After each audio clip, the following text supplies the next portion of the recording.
Shri Shri Rasa Viharini Ju Ki Jai Ho, Pavitra Bharas Ki Jai Ho, Shri Acharya Ji Ki Jai, Shri Gosai Ji Ki Jai, Sab Vaishnavan Ko Jai Shri Krishna. Today, Prachakishori Seva Trust reading the Shiksha Patr of Shri Hariraji, day number 89, letter 35, starting with verse 6 and completing the Patra. Verses 6, 7 and 8. Those souls who actively oppose the Lord are like the serpent Takshaka, sent by Shringi, Rishi's son. Takshaka, veiled in ignorance, became full of anger and bit the king Parikshit, who was a great devotee. In the same way, these dark perpetrators of evil ways, sent through the instruction of wicked souls, are biting me with their blame, slander, and disrespect. They are wicked, but could be redeemed through good deeds and teachings. Tika. Thus the way that gainful employment leads to this situation of bad association has been explained. Now we will look at the problems arising from this age we live in. In this era there are a lot of obstructions to the devotional way of life, and we must vigilantly protect it from those who are opposed to it. The incident where the Brahmin's son became angry and cursed the king Parikshit is an example of this impure attitude. The king Parikshit was a devotee of the Lord and well versed in the scriptures. The Lord had even protected him whilst he was still in the womb. However, he also suffered clouded intelligence due to the influence of the age of Kali, and was angry when the meditating sage Samik Rishi did not rise to greet him. The king became angry and threw a snake around the Rishi's neck, accusing him of disrespect and jealousy.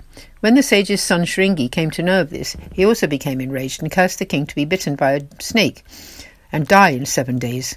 The whole situation arose due to the tainted consciousness of the age of struggle.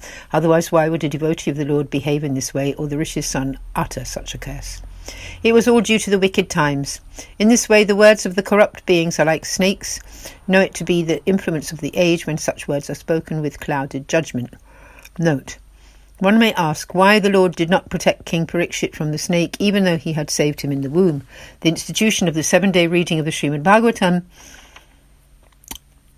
so Sri Bhagavat Saptaha, ensued from the meeting of the sages that Parikshit then convened, whilst awaiting his death, and from this so many beings have received endless blessings and been protected. The whole event fulfilled this very purpose. Now Sri Hariraji tells us that there are 3 main types of wicked beings in this age of struggle. They can be classed as being wicked in 3 differing ways: Adibhotik, Adhyatmik, and Adidevik. The meanings will be clarified now. The first and second types can be redeemed and enter devotional paths, but not the third type, who should always be avoided. The Adibhotik type of wicked being, wicked in their personality and actions, always speaks negatively and rudely. They are contemptuous and defiant through their ignorance. Their impure speech causes confusion in their own minds and the minds of others. They perform all sorts of bad deeds and sinful activities.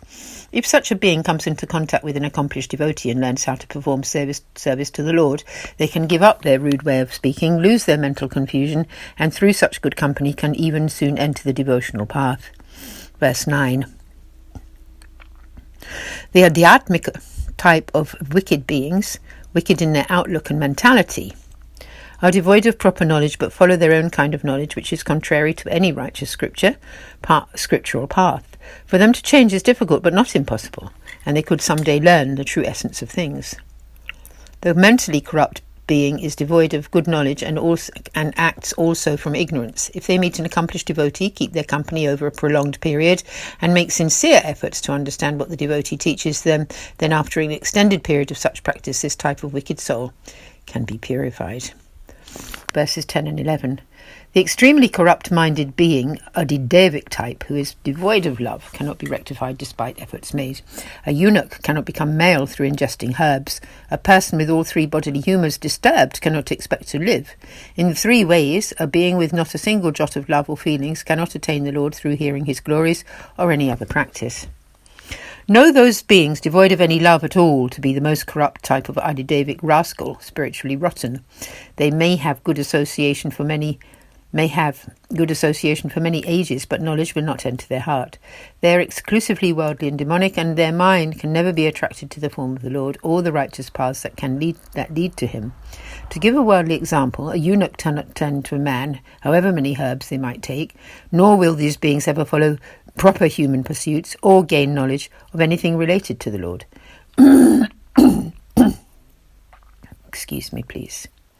If a person has imbalance and disease in all three biological humours, kapha, water, vata, pitta, vata, air, and pitta, fire, then they are unlikely to live however many herbs they take. In the same way, someone whose heart is devoid of devotion or any kind of loving feeling would not develop love for the Lord, however many of his pastimes they listen to. They are worldly and evil-spirited. Sri Acharya has described them in his treatise Pushti Prawaha Maryada Bade, the paths of grace, mundane flow, and lawful limitation. These wandering souls visit all paths momentarily, but do not stay, being uninterested. They are born over and over again into the world to which they are strongly attached. They do not attain the Lord. The poet Krishnadas has written, just as a black stone, if immersed in water for 1,000 years, still does not crack, rather it emerges and dries out. In the same way, these spiritually corrupt and loveless souls may see and hear of the greatness of the path of grace, but their hearts are never attracted to it in the slightest, and they remain turned away from him. The Lord, they remain turned away from him. Verse 12, when you realize that someone is totally wicked after you have tried a lot, but then see that love is an impossible concept for them, do not keep company with them, for your divine love may also eventually be corrupted. Tika. When someone is very wicked in behavior and devoid of all love, then know them to be demonic and that they will never develop such love. Leave their company. When you do not have the association of accomplished devotees, then your heart can become tainted, but with their regular association, such wickedness can be reversed. In the 11th canto of the Srimad Bhagavatam, Sri Krishna tells Uddhav, O Uddhav, yoga, sankhya, philosophy, righteousness, generosity, fasting, sacrifice, recitation, pilgrimage, observances and regulatory principles cannot capture my heart as much as satsang, good association and a meeting of saintly souls, which gets rid of all other types of association. Through the power of satsang, demons, evil spirits, birds, deer, celestial singers, heavenly nymphs, serpents, yogis, bards, Guhrika, Vritasur, and Prahalad, etc., all attained the service of my feet. From such statements we learn that the association of devotees is a most valuable thing, and without it, the ensuing bad company can lead your heart to demonic feelings. Verse 13. Those souls who are pursuing the path of devotion should renounce the company of evildoers who defile the path of action and reaction, contrary-minded beings who defile wisdom, and those devoid of love who defile the path of devotion. In fact, you should avoid the association of such beings wherever and in whichsoever paths they are found to be present. Now Sri Hariraji explains that the doer of evil deeds is a rascal of the adibotic type. Verse 8, see verse 8 above. The propagator of contrary knowledge is a rascal of the adhyatmic type, and these two types can come around to the right path through good association. Those who are empty of any loving propensity are rascals of the adidevic type and quite evil, and their company should be strictly avoided by anyone on a devotional path who wishes to maintain their own piety. The company of such corrupted beings can lead you into evil ways, corrupt and damage your exclusive surrender, and a great obstacle to the path of grace. Thus concludes letter 35. Aaj ke Anand ki jai hai. Sri Acharya ji ki jai. Sab Vaishnavon ko sadar saprem sanand sodenya jai Shri Krishna. Shri Shri Ras Biharini ji ki jai. Jai Jai Shri Radhe.